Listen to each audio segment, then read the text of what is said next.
deja que salga del pulmón. Exprésate. Bienvenidos a Más Plática, más temas, con más sentido. Iniciamos.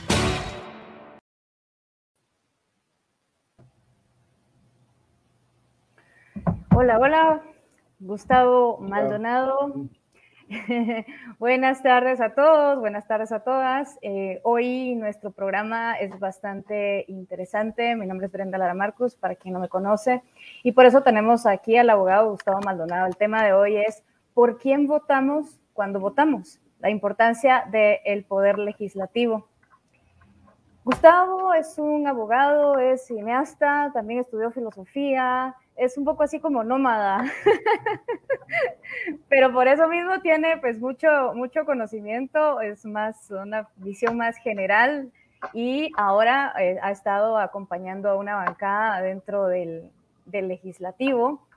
Creo que eso es una importante experiencia para lo que vamos a platicar hoy.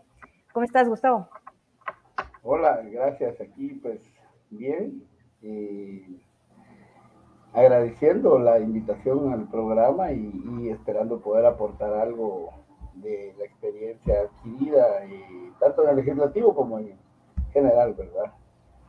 Sí, no, bueno, mira, el tema que nos trae hoy es precisamente por lo que acabamos de vivir, ¿verdad? Este paro cardíaco que nos acaban de dar con esa, podríamos llamarla iniciativa de ley, porque al parecer no va a pasar, que se convirtió ya en un decreto 18-2022, pero ya no vamos a platicar propiamente de esto, sino de cosas que como pueblo no nos enseñan, no sabemos, no buscamos. A veces nos cuesta leer, pero entonces es más bonito que alguien nos lo explique, ¿verdad?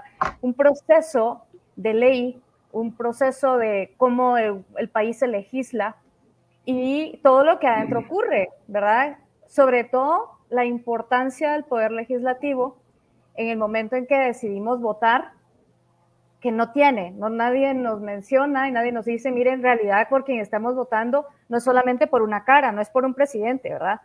Hay 3 poderes en el país, ¿verdad? Bueno, en todos los países, ¿verdad? El poder ejecutivo, legislativo, judicial. El ejecutivo es por el que votamos, aparentemente es por el único que votamos, en realidad votamos por ambos, pero no conocemos a las personas del legislativo, ¿verdad? No conocemos muchas veces a los diputados por los que estamos votando. Y el judicial, pues ya sabemos que ese sí no está en nuestras manos, lamentablemente. Indirectamente sí, pero todavía no enlazamos, ¿verdad? Todavía la población no enlaza la importancia de estos otros 2 poderes que no mencionamos, que no se mencionan, ¿verdad?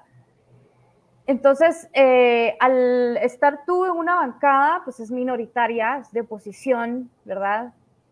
¿Cómo se vive la experiencia adentro?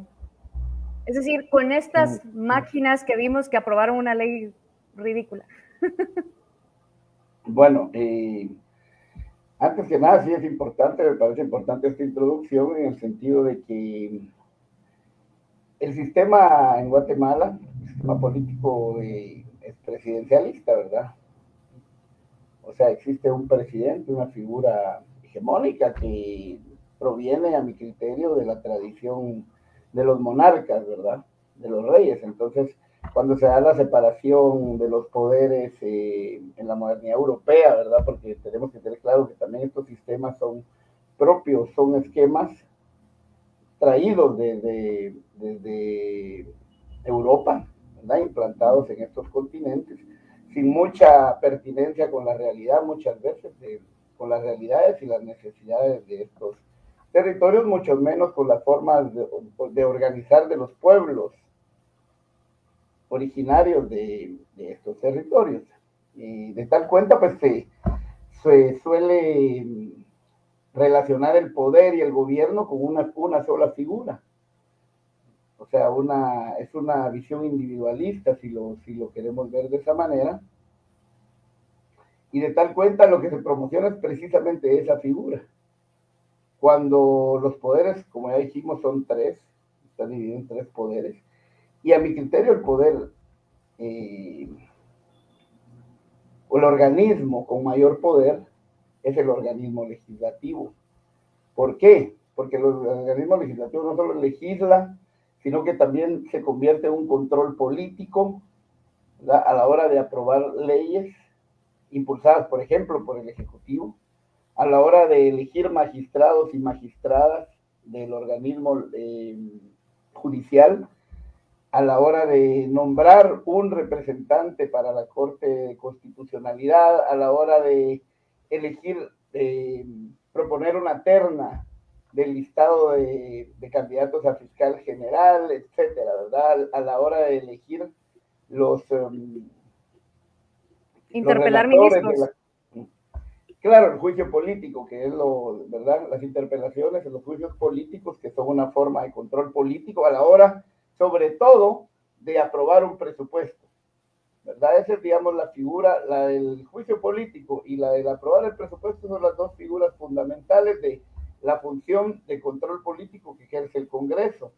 Entonces, el organismo legislativo que está ahí, al que muchas veces, pues, con el que muchas veces nos indignamos, ¿verdad?, con los diputados, tiene una importancia fundamental para mí mayor que la del presidente, que es esta figura, pero es parte de todas estas mentalidades y estas percepciones que se han ido generando con el paso del tiempo, de adorar figuras, ¿verdad?, de elevar figuras que a la hora de la hora, pues ya sabemos lo que pasa. Ningún presidente o presidenta va a venir a transformar un país. Es un trabajo de un equipo grande, y especialmente cuando se trata de movimientos, ¿verdad?, que llevan objetivos, propuestas concretas de transformación del Estado. Claro, la verticalidad, ¿no?, que nos caracteriza las sociedades, como decís tú, o sea, herederas de, ¿por qué no decirlo?, una constitución de la Ilustración. Todavía tiene muchos rasgos nuestro sistema de todavía esa época. Y colonial, porque es una constitución que invoca a Dios, ¿verdad? Cuando a partir de la modernidad o de las constituciones modernas, el constitucionalismo en sí, moderno, que nace, digamos, en Inglaterra en 1214, como parte de las luchas, ¿verdad? Como parte de luchas, no es una cuestión de que los monarcas la otorgan en base a las luchas y a la presión social, pero ahí supuestamente tendría que desligarse, ¿verdad?, la creación de los parlamentos. Sin embargo, persiste esa visión en nosotros hasta el día de hoy. Y como bien decís, yo te decía que esta constitución es colonial porque invoca el nombre de Dios en su preámbulo. Y eso es fundamentalmente colonial. Pues se supone que en las constituciones no debería estar calcado eso, porque hablamos de estados laicos, ¿verdad?, donde la religión es permitida, pero son permitidas todas las religiones, y no tiene motivo de ser que se invoque a un Dios específico en el principio de una constitución.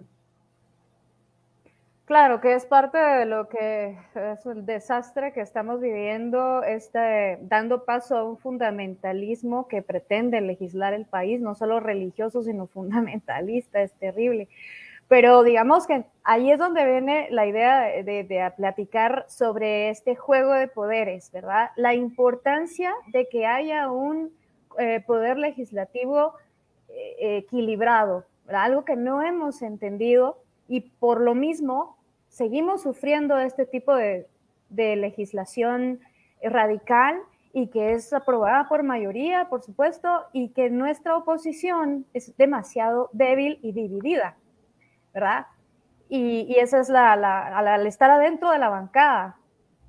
Cuéntanos un poquito de cómo se vive esto, es decir, ¿en qué porcentaje podríamos tener una capacidad de ser realmente oposición?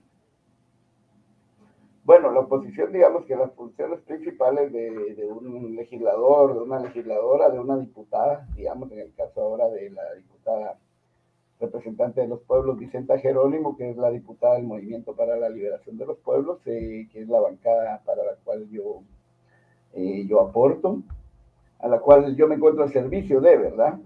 Y tiene la función, claro, legislativa, de ingresar iniciativas de ley, de votar, de decidir en parte, con su voto solamente, de debatir, ¿verdad?, de razonar sus votos en el hemiciclo parlamentario, pero una función que es fundamental, especialmente cuando se es minoría en el Congreso, es la función fiscalizadora. Entonces sí existe la posibilidad de ejercer una oposición de ese tipo. De ahí, pues, las coincidencias, los apoyos, las alianzas que se van dando en puntos específicos en los cuales los movimientos de oposición coinciden, ¿verdad? Es otra. Pero me parece fundamental, realmente, las citaciones y la función fiscalizadora, ¿verdad? En ese sentido, como Movimiento para la Liberación de los Pueblos, pues, nos hemos dedicado mucho, hemos enfocado mucho nuestro trabajo en esa función, ¿verdad? Dado que como minoría en el Congreso, sabemos que las mafias enquistadas o el pacto de mafias que se encuentra, la alianza mafiosa que se encuentra en el Congreso, votan como una aplanadora por la ley de la iniciativa de ley que propusimos como Movimiento para la Liberación de los Pueblos para la recuperación de los servicios públicos y de los bienes comunes, ¿verdad? Que tuvimos que solicitarla varias veces en la instancia de jefes de bloque que fuera agendada en el orden del día de una sesión plenaria para ser leída, para que empezara su trámite, ¿verdad? El trámite de una iniciativa inicia cuando se presenta a la dirección legislativa. Posteriormente a eso, se debería de dar lectura en la sesión plenaria, o sea, en el hemiciclo parlamentario, en el pleno del Congreso. Posterior, ahí mismo es donde se envía a ciertas comisiones o se pide para que se envíe a algunas comisiones si no fueron tomadas en cuenta. Las comisiones tienen un tiempo determinado para emitir un dictamen, ya sea favorable o desfavorable, y pasa nuevamente al pleno, ¿verdad? A la plenaria. Y pues ahí ya se realizan las lecturas, ¿verdad? Primera lectura, segunda lectura, tercera lectura, lectura por artículo y aprobación y redacción final. Ese es, digamos, dentro del legislativo, las etapas o la línea de tiempo o de pasos que se sigue para la aprobación de una normativa. Posteriormente pasa al Ejecutivo, una vez aprobada por artículos en su tercera lectura, y pasa al Poder Ejecutivo, es decir, al presidente, dicen, ¿verdad? Y el presidente tiene la potestad de sancionarla, es decir, aprobarla, o vetarla, es decir, desaprobarla. Y después regresa al Legislativo. Si fue sancionada, es decir, aprobada, esa norma se publica. Al final de cada iniciativa o cada ley aprobada, cada decreto, está lo que es la vacatio legis. La vacatio legis es el periodo de tiempo que dista entre su publicación en el diario oficial y su entrada en vigencia. La mayoría dicen son 8 días, ¿verdad? Sin embargo, hay leyes específicas que cobran vigencia 6 meses después de su publicación, 1 año después de su publicación, 1 mes después de su publicación, 2 semanas después de su publicación, ¿verdad? Esa es la vacatio legis, desde que se publica hasta que entre en vigencia. Si el presidente la veta, y cuando regresa al Congreso, el Congreso discute el veto y tiene la potestad, esto se llama la primacía legislativa, ¿verdad? Tiene la potestad, e incluso habiendo sido vetada por el presidente, poderla publicar, promulgar, ¿verdad? O sea, publicar y que entre en vigencia. Pero para esto se requiere una mayoría calificada, o sea, más de las 2/3 partes de los diputados en el Congreso. ¿De los diputados existentes o los diputados presentes en el momento de la aprobación? No, de los diputados existentes. Ah, perfecto. O sea, de los 160 diputados. Ah, perfecto. Ya, bien. Esto es una buena explicación. A veces al leerlo muchas personas no le prestan atención realmente o cuesta entenderlo un poco, ¿verdad? O sea, pasa que esta educación nos la deberían de dar en los colegios, en las escuelas, y no pasa, muy pocos lo hacen. Al final hay una libertad de cátedra que pues no favorece mucho, precisamente porque los mismos maestros no comprenden estos procesos y pues tampoco los organismos se empeñan mucho, ni los ministerios, en formar a las personas, y esto es educación cívica, ¿no? Así que gracias por esa explicación. Entonces, digamos, 2/3 partes, estás hablando de que con una tercera parte del Congreso que tuviéramos de oposición, podemos tener un equilibrio bonito para, pues ya hacer estas luchas dentro del, poquito más, ¿no? Unas, ¿qué? 2/4 partes. Ahí, bueno, la mitad, obviamente. La mitad ya sería como lo ideal, pero eso no va a pasar en mucho tiempo si no tomamos la conciencia necesaria, y es precisamente eso lo que queremos platicar. La cuestión, ahora vamos a la cuestión, ya hablando en un año preelectoral, de si no hay una legislación que obligue a los partidos políticos a dar a conocer o que hay alguna comprobación real de que las comunidades, los pueblos, los departamentos y la ciudad capital, ¿por qué no?, conozcan a los diputados que les representan. Muchas personas no conocen a los diputados departamentales. Algunos sí, que están muy interesados, saben que su ejercicio democrático es importante y están al tanto, pero la mayoría no. ¿Hay algo que obligue al partido político a que los diputados sean conocidos? Es decir, ¿alguna medición?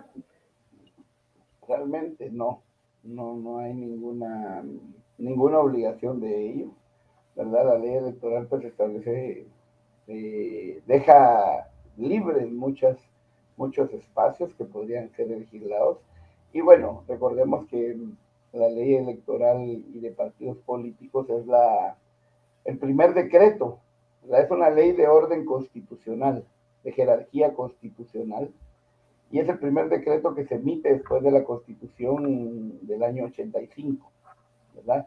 Lo emite ¿verdad?, la misma Asamblea, y porque es una ley de orden constitucional.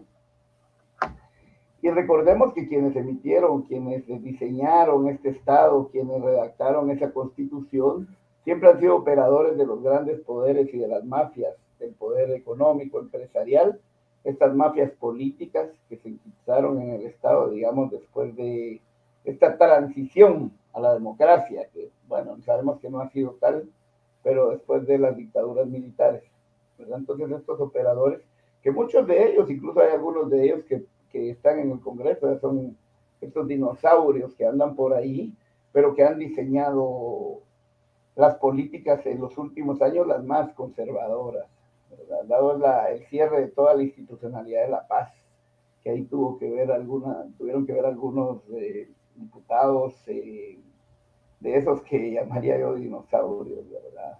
Entonces, ellos le dieron primacía, por ejemplo, o prioridad, le dieron una gran libertad al financiamiento privado, que a mi criterio es algo que se debería eliminar del todo.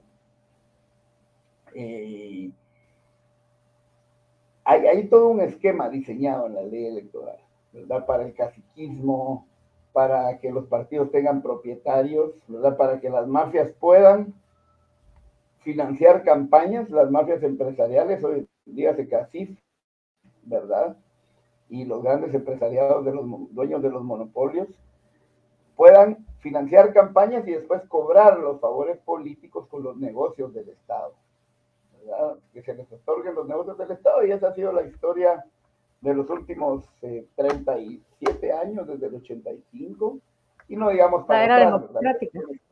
En la era democrática, otra vez. Exacto. Democrática. Sí, bueno, igual vemos que hay no tan dinosaurios, vemos son alejos, pero ya desde chiquitos vienen contaminaditos, ¿verdad? Ya. Exacto. Sí. Sí, ellos traen ese... Dime. Ajá. Sí, no, traen esa idea de perpetuar este sistema que no es propio, bueno, es semi-legal, digámoslo así, porque incluso la redacción de las leyes es tan ambigua, ¿verdad? Y es por eso, me imagino yo, que cuando se logró llevar a un estrado, creo yo, no me acuerdo si fue realmente algo como juicio ¿cómo se llamaba esta organización de gente joven con donde estaba Arenas? MCN, Movimiento Cívico Nacional. Los chiquitos estos, los chavitos estos, digámosles chavitos, ¿verdad? que se enfrentaron al final a un juez para hablar sobre este patrocinio, digamos, de partidos políticos y todo esto. Y al final ellos salieron impunes, ¿verdad? O sea, al final, como decís tú, la ley electoral no tiene sanciones reales para esto o pueden ser manipuladas. O sea, al final, como decís tú, todo el sistema está hecho para que ellos puedan hacer lo que quieran, ir y venir con las leyes a como les dé la gana. Realmente a veces da pena ver la redacción de las leyes. Para empezar, ni siquiera tienen todos los elementos necesarios, no hay descripción, no hay definiciones exactas, son ambiguas o no las ponen, ¿verdad? Entonces, yo creo que ahí es una de las fallas de la redacción de las leyes, ¿no? Cuando no se sabe, cuando se refieren a un término específico durante toda la ley, pero nunca se determina, nunca se explica a qué se refiere exactamente. Hay muchas definiciones para una palabra, ¿verdad? ¿En qué sentido? Sí, claro. Y, hay muchas. Sí. Sí. Y por ejemplo, algo que como comunicadora siempre me pregunté, dije, ¿por qué no se hace así? Y esa es la intención, de que tampoco hay una obligación de dar a conocer la ley que se está presentando, la iniciativa de ley, al pueblo, ¿no? De una manera masiva. Eso tampoco está legislado, tampoco está obligado y nadie lo hace. Y es precisamente por eso que pasamos de largo, ¿verdad? El pueblo pasa de largo de un montón de iniciativas de ley. A veces ni nos enteramos, ¿verdad? Porque tampoco es que todo el mundo con la carga de trabajo diaria, el ir y venir, el tráfico que nos tiene, que yo creo que eso es parte del plan, que todo el mundo esté preocupado por el tráfico y otras cositas, no tenemos esa capacidad, no nos alcanza el tiempo siquiera para ir a enterarnos de qué está pasando en el legislativo, ¿verdad? Yo creo que esa parte de comunicación también está fallando, ¿no? En cuanto a que se tiene que legislar. Claro, pues sí, debería de ser de divulgación general y pues sí se establece que sea publicada en el diario oficial, ¿verdad? Pero el diario oficial es de una circulación muy pobre. Pero ¿sí? Te establece que sea publicada posterior a una aprobación, es decir, no como Claro. una iniciativa, o sea, que la gente se dé cuenta y que venga y pueda ejercer su derecho democrático de la manera que pueda, una manifestación, ahora pues las redes sociales, lo que sea, la presión pública que pueda ejercerse antes de que sea aprobada, ya después es más difícil, pero esa parte no se toma en cuenta tampoco, ¿no?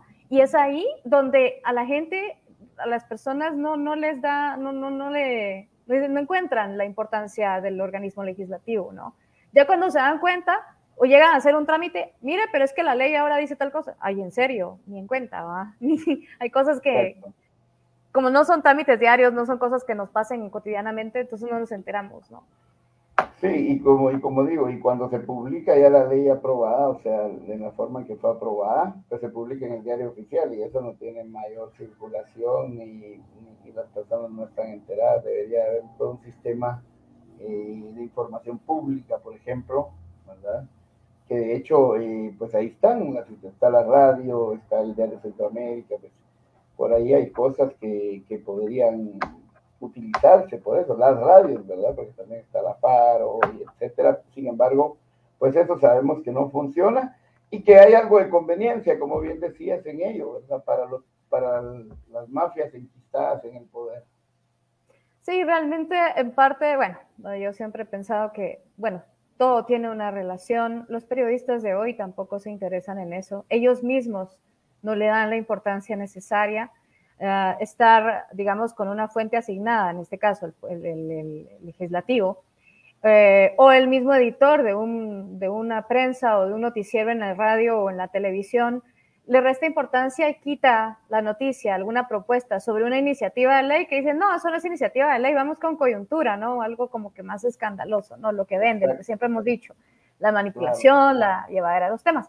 Pero algo que mencionaste antes también es importante resaltar, creo, de los tres obligaciones o de los tres quehaceres de una bancada, que es legislar, fiscalizar e interpelar, como oposición, como minoría, el elegir esto de fiscalizar es importante, y también es importante resaltar que no es tan importante presentar iniciativas de ley, tenemos muchas leyes, sino fiscalizar que las que hay se lleven a cabo, porque ¿de qué te sirve estar presentando leyes que, en primer lugar, para que sea una ley que valga para ellos, tiene que ser propuesta por ellos? Y si no, es simplemente un posicionamiento político, porque no va a pasar de una propuesta. Si es que llega a ser leída en el Pleno, podría ser que lleve muchos años para que esto pase a una segunda lectura y otro montón de años para que pase a una tercera lectura. Al final es un posicionamiento político de la bancada, ¿no? Pero esta parte de fiscalizar sería como de resaltar, tal vez, no tanto legislar, sino fiscalizar en las propuestas de un partido político, ¿verdad? Sabiendo que es un partido pequeño, ¿verdad? ¿Cómo es el proceso de fiscalización? Bueno, primero que nada, sí quisiera aclarar que no hablamos de un partido pequeño, sino de una representación minoritaria. Perdón, una representación minoritaria, sí. Ajá. Bueno, pero puede ser un partido pequeño también, no me refiero propiamente hoy al MLP, sino puede ser un partido pequeño. Exacto. Bueno, digamos que el trabajo de fiscalizar, ¿verdad?, se da por medio del juicio político en su máxima expresión, o sea, la interpelación, y se da por medio de las citaciones a la bancada, ¿verdad? Nosotros hemos implementado, en la mayoría de casos, según lo hemos visto la tradición y hasta el momento, no digo ni siquiera la mayoría, sino casi todos los diputados y diputadas, lo que hacen es citar a los funcionarios, estar ellos con ellos, eventualmente invitar a una o dos personas, algún experto, alguna otra institución, y hacer el show, ¿verdad? Porque, digamos, como no tiene vinculancia, ¿verdad?, de ley, o sea, solo es el proceso de fiscalizar, pues dar el show, dar sus discursos, a veces gritarles a los funcionarios, y etcétera, ¿verdad? Entonces, nosotros, como bancada representante de un movimiento, ¿verdad?, del movimiento más grande, social más grande del país, hemos implementado otra metodología.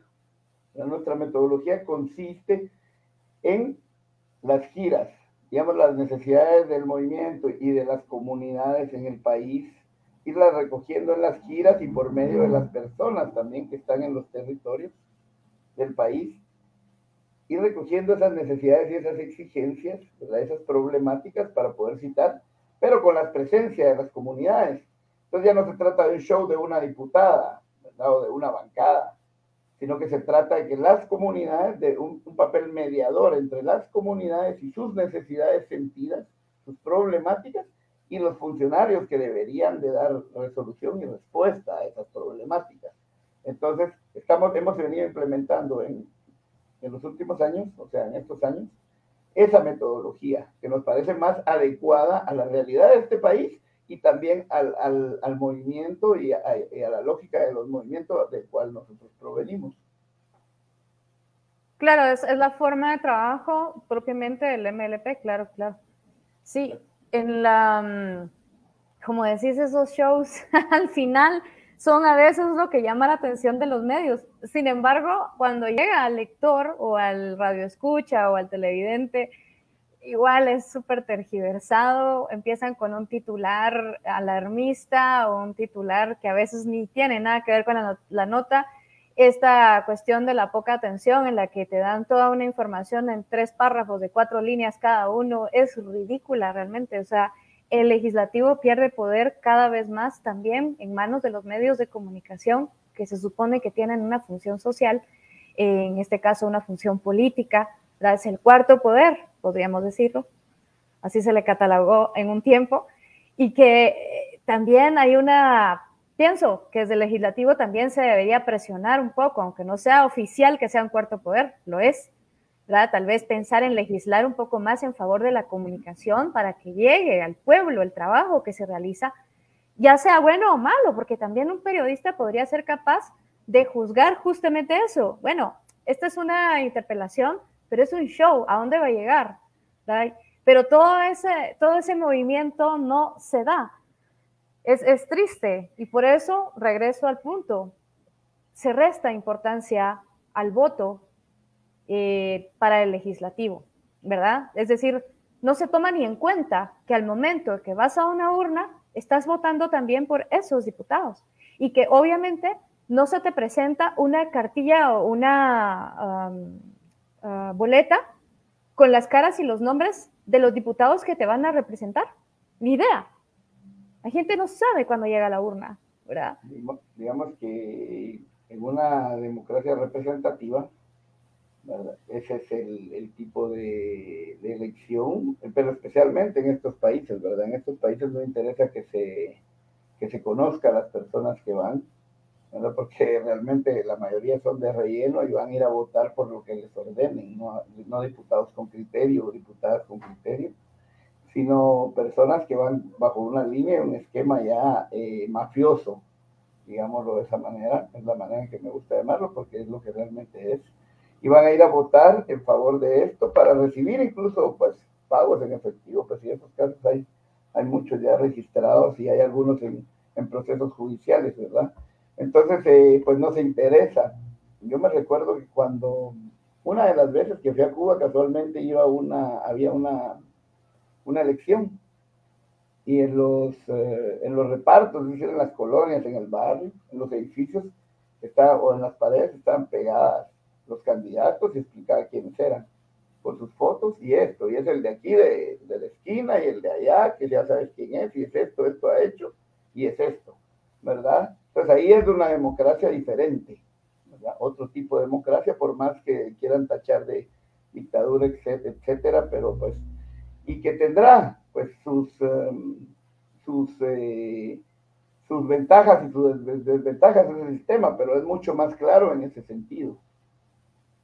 Claro, bueno, nosotros digamos que como comunidades, como pueblo, lo podríamos hacer. Realmente si hubiera, pero necesitamos dinero, es decir, las organizaciones no siempre pueden hacerlo así de dedicar su tiempo, o me refiero a organizaciones de barrio, ¿verdad?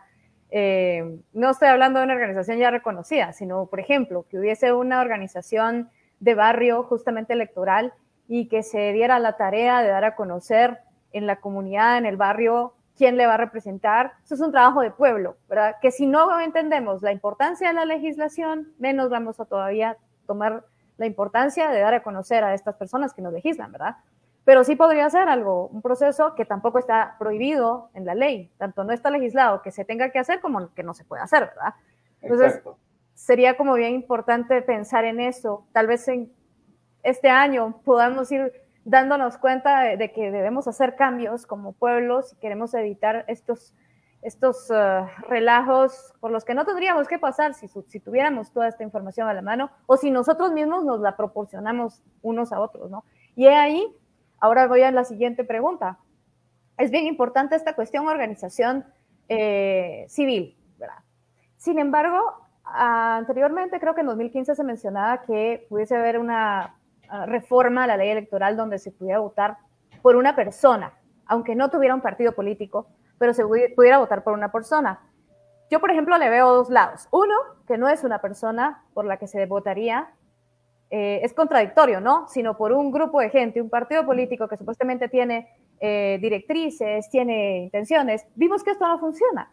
Tal vez desde el lado de una persona que tenga más representación dentro del mismo municipio, ¿verdad?, pudiera ser interesante lograr una reforma que le permitiera a esta persona, sin partido, pero con apoyo de la comunidad, poder representarlos, ¿no? Lo que sí es que no sé... Ajá. No sé si... Yo creo que sí, la cantidad de diputados que existe podría dar para esto, ¿verdad? Porque la cantidad de diputados cuadriplica, quintuplica el número de departamentos que existen. A mí me parece importante, por ejemplo, dos cosas. Podrían ir en dos sentidos las reformas. En un sentido, que se permitieran los partidos departamentales y regionales, porque ahí hay mayor conocimiento de las personas, o permitir que los comités cívicos postulasen candidatas y candidatos a diputados. ¿verdad? Sin que hubiera una figura presidencial, a eso te refieres. Exacto, exactamente, ¿verdad? Claro, los partidos políticos pueden nominar, pueden postular sin que haya una figura presidencial. Sin embargo, si se permite que los partidos sean regionales, departamentales, se rompe también con cierto caciquismo tan verticalista, ¿verdad? Se descentraliza un poco la cuestión. Van a sentir sus caciques ahí mismos, puede que existan, pero se va rompiendo eso, ¿verdad? Esas reformas regresivas que quitaron la responsabilidad a los secretarios generales de los partidos, por ejemplo, se deben a eso, a que muchos de los secretarios generales son los dueños de los dueñas de los partidos políticos, ¿verdad? Y tenemos varios casos que a la vista. Y pues hay muchas cosas que dialogar respecto a unas reformas a la ley electoral. Claro que como movimiento, pues unas reformas así las vemos bien, sin embargo ya reformar el Estado en otros sentidos o estar parchando este tipo de Estado, pensamos que ya es insuficiente, y que es insuficiente sobre todo porque no responde, nunca ha respondido a las realidades y a las necesidades latentes en este país, en sus territorios y en las diferentes regiones y de los diferentes pueblos y personas y grupos. Pensamos que más allá de eso debemos llegar a un proceso constituyente, ¿verdad? Para construir un nuevo Estado. Y un Estado en cuya constitución, en cuyo diseño participen la mayoría de los pueblos, los diferentes grupos oprimidos, empobrecidos a lo largo de la historia por los grupos mafiosos, ¿verdad? Para que ese Estado nuevo que surja tenga un carácter popular, o sea, que pertenezca al pueblo, a los pueblos, ¿verdad? Que no sea dirigido por élites mafiosas, como es ahora, ¿verdad? Como las élites empresariales del CACIF, como las élites políticas mafiosas, como las cúpulas militares mafiosas, como las cúpulas religiosas mafiosas, ¿verdad? Sino de carácter popular y sobre todo plurinacional, porque aquí existen diversos pueblos que pueden ser identificados regionalmente y por muchas características. Entonces, por eso decimos que no, el afán de tener una sola nación, como que realmente solo hubiera una identidad, ¿verdad? Un único o única guatemalteca, no responde y no va a responder a esa realidad. Claro, sin embargo, puede ser que por lo menos esta ley electoral pudiera abrir un poco más las puertas para el fortalecimiento de esta democracia comunitaria, que aunque ya tiene una buena organización por parte de ustedes, muy buena y cada vez se fortalece más, esta representación comunitaria, esta representación regional sería también muy interesante, creo que daría bastante fuerza. E incluso a nosotros en la capital no tendríamos realmente ni por qué enterarnos realmente, ¿verdad? ¿Quién fue elegido en la región X, ¿verdad? Porque no nos va realmente a aportar nada a nosotros. Es decir, en una decisión general, sí, una ley, ¿verdad? Que sí nos abarque todo. Sin embargo, esta parte de fiscalización que tú mencionas, que debería ser la más importante, tomando en cuenta que hay bancadas minoritarias, esta parte es primordial para ellos, debería ser primordial para ellos, ¿no? Sin embargo, ellos, ¿verdad? Tampoco es que no van a votar por una ley para el país, claro que no, pero ahí sí ya se toma en cuenta que somos un país, ¿verdad? En la parte legal, en la parte cultural es distinto. Y esas son las cuestiones o la diversidad que no quiere entender la legislación y la población, a base de mucha manipulación mediática también, ¿verdad? O sea, las diferencias se notan y no tienen jerarquías en realidad, sino es una horizontalidad. Hay diferencias, pero en horizontalidad. Ellos toman esta horizontalidad como de que todos somos iguales, ¿verdad? Es distinto. Y es distinto. Y una de las pruebas, digamos, de lo que decía que el Estado y las normativas no responden a la realidad, es esta iniciativa 52-72 que se convirtió en el decreto 18-2022, que trata de imponer un modelo de familia, por ejemplo, ¿verdad? Ajá. Yo por mucho tiempo vivía con mis hijas, después con mi hija y mi hijo, ¿verdad? Solo los tres y éramos la familia, ¿verdad? Y entonces nosotros no encuadraríamos en ese modelo de familia que ellos proponen, por ejemplo. Entonces siempre están queriendo que las leyes determinen la realidad cuando realmente debería ser la realidad y las necesidades de un país, ¿verdad? Y de sus territorios y regiones diferentes, las que, ¿verdad? De las cuales emane la legislación para facilitar, para favorecer, no para entorpecer, que es lo que quería esta normativa, digamos, ¿verdad? O sea, negar realidades existentes y entorpecer procesos de desarrollo, de evolución social, digámoslo de esa manera. Sí, es bien triste, ¿no? Alguien mencionaba, por ejemplo, en una red social, es que eso solo es para la legalidad. Obvio que sí, pero a partir de ahí se rige el movimiento de un país, o sea, la cultura, por más que querramos, o digamos ese reconocimiento de la familia desde la cotidianidad, entra a luchar ya en una realidad con la legalidad. Y al final, ¿qué vence? La legalidad, obviamente, ¿verdad? Las campañas que se hagan desde los poderes, desde los gobernantes, vienen a establecer y poco a poco a dictar qué es la familia. Estamos hablando solo de un ejemplo que mencionaste, ¿no? Porque esa ley estaba espantosa desde la primera letra hasta la última. Terrible. O sea, hay muchas cosas que no, hablando también de la diversidad sexual, esta es otra cuestión, porque aunque digamos que en inicio se crea que solamente se habla de su preferencia sexual, poco a poco esto va a ir restando derechos humanos. Exacto. ¿Verdad? Se va permitiendo agresiones, incluso asesinatos, ya sus limitaciones de derechos legales, defensas, híjoles, eso es una catarata de consecuencias, ¿no? Que no se entienden, que las personas no entienden, y es a donde voy, a la hora de que los medios de comunicación tampoco tienen una explicación real de todo esto, todas estas consecuencias que vienen desde hace muchísimos años y estamos viviendo una catarata de consecuencias con este tipo de leyes, por ejemplo, ¿no? Ajá. Y sí, me parece importante hacer énfasis en esto, pues, que no solo no responde a la realidad, sino que la quiere volver más paupérrima. Por ejemplo, en esta normativa de protección de la vida y la familia, que eso no tenía nada, le niegan el derecho a las niñas y niños a una educación sexual pública desde el Estado, ¿verdad? No desde la mentalidad de sus padres, que también fueron creados de una manera quizá errónea en muchos sentidos. Entonces, al negarles esto, le niegan la facultad y el derecho de conocer lo que realmente son biológicamente, ¿verdad? Entonces, una niña que de repente a los, qué sé yo, 12 años, tiene su primera menstruación, que es un proceso súper natural que debería conocer y de la cual la educación pública ya debería haberle anticipado. Claro, su familia también, pero la educación pública como obligación del Estado, ¿verdad? Si no tiene información, puede tener un susto terrible.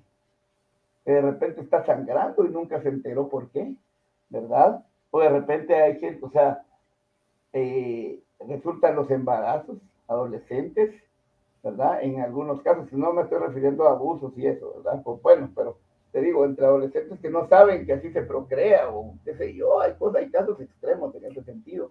Entonces, negar la educación sexual es regresarnos, es una cuestión regresiva, ¿verdad? Claro, entre otras cosas. Solo estoy utilizando esa ley como ejemplo porque está muy fresca la cosa, pero hay cientos de ejemplos al respecto. Claro, no solamente, digamos, en estas cuestiones naturales, bueno, primero la cultura del silencio y la prohibición, que esta misma niña puede no decirle nada a su mamá, ¿verdad? Incluso puede no saber, bueno, mejor dicho, qué es lo que pasa hasta ahora. Incluso gente adulta no identifica qué es un abuso y hasta dónde se puede permitir ciertas cosas y hasta dónde ya es un abuso sexual, un abuso, un acoso. No se identifica porque no hay educación sexual, ¿verdad? Simplemente el niño siente incomodidad, el adolescente, ¿verdad? Una incomodidad que no le gusta, pero como el adulto que está abusando sí le dice que eso así es y Entonces él cree que sí es porque nadie le dijo que eso es abuso, ¿verdad? Por ejemplo, ¿verdad? Y ahí tantísimas cosas como decís tú, esta ley es terrible, esperemos que realmente no sea aprobada y que nos dé esa lección, y justamente a partir de esa ley es que pues surge el tema de este programa, que nos dé esa lección de entender que al momento de ir a votar, al momento de estar frente a la urna, no estamos votando solamente por una persona que al final es un títere, como siempre hemos dicho, sino que hay otros títeres por los que también debemos votar. Sin embargo, nosotros tenemos el poder para que estos no sean títeres, sino sean realmente representantes del pueblo, ¿verdad? Y que nosotros mismos, a pesar de que tengamos una baja escolaridad, porque aún doctores no están a un nivel, digamos, respetable académicamente, hoy cualquiera está haciendo maestrías y doctorados en línea y bueno, ese es otro tema. Pero aún estas personas carecen de mucha formación cívica, no digamos personas que no logran llegar a la escuela, pero sí podemos entender que la organización cívica, la organización ciudadana es importante y darnos a nosotros los elementos de comunicación para conocer a estas personas. ¿Qué podrías tú recomendar, habiendo caminado mucho en comunidades que no tienen derecho, digamos, de alguna manera, ¿verdad?, a la educación? Y no me refiero a que no tengan el derecho, es que no tienen una escuela, por ejemplo, ¿verdad? ¿Cómo lograr que estas personas obtengan información y se ayuden entre sí mismas? Como decía yo, pues debería existir desde hace mucho tiempo el sistema de información pública, por ejemplo. La otra sería por medio de la educación pública, pero los pensum sabemos cómo están diseñados, ¿verdad?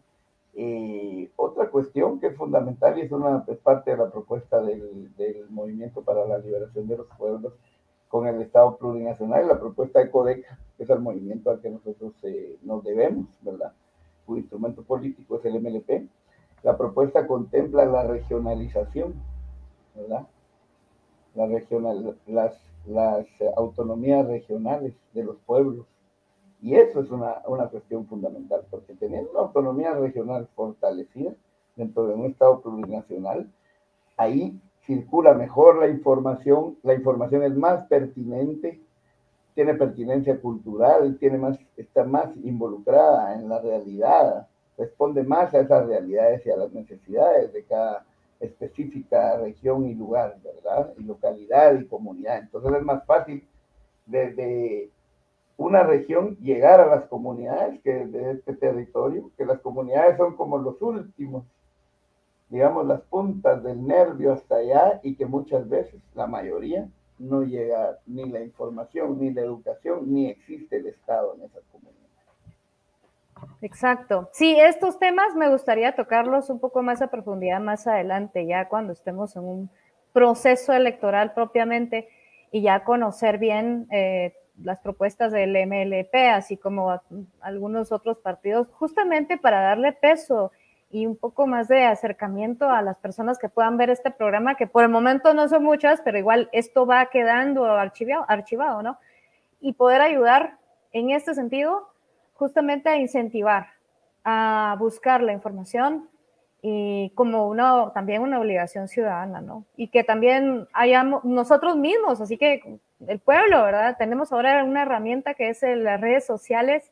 Y cualquiera puede venir y hacer una transmisión, entrevistar y dar a conocer, ¿verdad? Entre las mismas comunidades se puede hacer también, ¿verdad? Proponer a sus propias personas. O sea, todo ese proceso que ustedes están acostumbrados a hacer, que es muy bueno, es genial. Y que pues de repente pueda tomarse en cuenta también en ese programa de gobierno, lograr que se legisle la comunicación legislativa, ¿verdad? Pienso, es una propuesta interesante y creo que, como decís tú, debería existir, ¿verdad? Un sistema de información pública que se supone que existe, porque incluso hay una obligación de que la información sea trasladada a varios idiomas indígenas, que debería ser a los 23, pero solo mencionan 4 o 5. Pero está bien, digamos. Contrario a eso, lo que hacen es bloquear las radios comunitarias que tratan de hacer llegar esta información, ¿verdad? Creo que debería haber una revisión de esta ley y poder hacer un planteamiento también ahí. Creo que la comunicación es muy importante. ¿verdad? Para que pudiera tomarse en cuenta. Hay que tomar, solo como último, me gustaría decir que es importante decir que también los medios de comunicación y la educación están en manos de las mafias empresariales. Todo responde a esa lógica de las mafias empresariales, de acumulación de riqueza y propiedad por parte de este grupo. Solamente. ¿Bien? Claro, ¿no? Ahí el proceso claval, digamos, de los medios de comunicación. Yo trabajé en medios de comunicación. Al final, quien rige es uno solo, es este mexicano, Ángel González, aunque pareciera que son grupos de diferentes familias, y lo son, pero en realidad quien rige. Hay una reunión que se realiza, por ejemplo, al nivel radio. No, digamos, bueno, televisión tal vez no tanto, porque ellos son el monopolio prácticamente, ¿no? Es una televisión abierta, pero en cuestión de radios sí hay una directriz que viene de ahí y o la respetan o ellos mismos empiezan a entorpecer el auspicio o el patrocinio de estas radios y ellos prefieren ceder y no perder sus milloncitos, porque también ese es otro tema que hay que hablar, ¿verdad? Que lo mal que pagan, lo que sí es bastante lucrativo el negocio y por eso juegan a estas reglas, a estas directrices de una sola persona que tiene un monopolio no solamente en Guatemala, sino en Latinoamérica. Este es otro tema, pero precisamente a eso deberíamos entrar, a tratar de cortar esto también. Esta parte que tal vez no se toma en cuenta muchas veces en programas de gobiernos, en programas legislativos, que yo creo que hoy deberíamos tener un programa de gobierno, pero también debería haber específico una propuesta de una programación legislativa por parte de un partido político a la hora de un proceso electoral, ¿verdad? Pienso, para darle justamente el peso a este poder, que es el que prácticamente pasa invisible, ¿verdad? O sea, darle de hecho tal vez un poco más empuje al proceso, al plan legislativo de un partido político, al plan de gobierno, plan de legislación, pienso. Aunque sea lo mismo, pero digamos, si hacemos esa división, señalamiento, digamos, a la parte legislativa, podría incluso fluir más, pienso, tal vez, ¿verdad? Pero bueno, ahí ya arreglamos el mundo. Ya arreglamos el mundo en una hora con Gustavo Maldonado, a quien pues agradezco mucho, tengo muchos años de conocerlo. Realmente te conocí por la parte del cine, ¿te acordás? Creo que fue en Casa Roja, cuando se hacía proyecciones de películas, más para cuates, ¿no? Para un grupo de cuates, y poco a poco, pues ya mira ahora dónde hemos llegado. Hoy yo ya pasé también por la bancada del MLP, ahora estás tú, y pues mira, todo esto que hemos hecho tiene que ver con ese empuje y ese aporte que podamos dar al país. Y qué bueno que existe este instrumento, porque es importante. Donde nos encontramos y se pueden encontrar muchos más. La idea es que crean en eso, ¿no? Y que vayamos remarcando la importancia. Un último mensaje tú para este año preelectoral. ¿Cómo hacemos para empujar a la gente, incentivarla a que busque esta información? Bueno, primero que nada es importante generar organización social. En base en que se van generando digamos, en las comunidades, en el caso de lo urbano, en los barrios, en las colonias, en lo rural, en las aldeas. Todo eso, la información por medio de las organizaciones va fluyendo. ¿Verdad? Entonces, las personas pueden estar más informadas estando organizadas que no estándolo.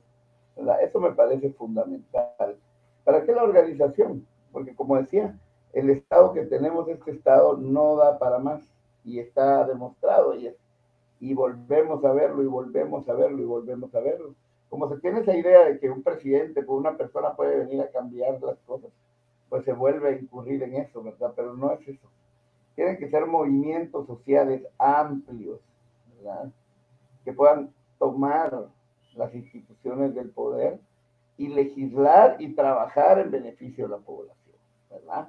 E ir construyendo otro nuevo Estado, diseñar un nuevo Estado con la participación de los diferentes sectores, grupos y pueblos, ¿verdad? Para que se vean reflejadas esas necesidades, esas realidades, ¿verdad? Que han sido negadas.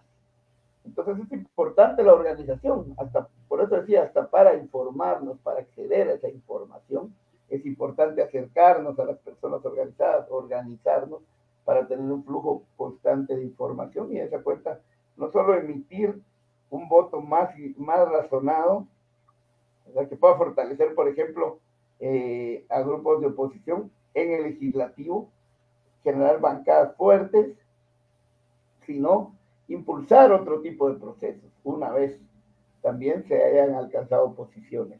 Una vez las posiciones se tengan, también la población organizada debe de empujar y acompañar esos procesos para realmente hacer una transformación.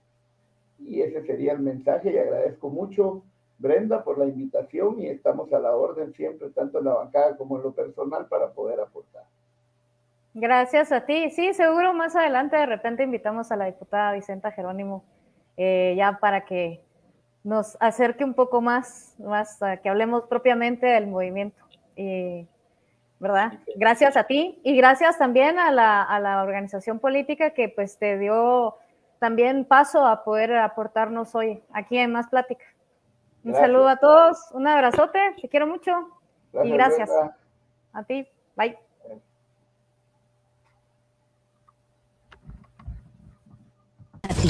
Más temas, con más sentido. Gracias por su presencia.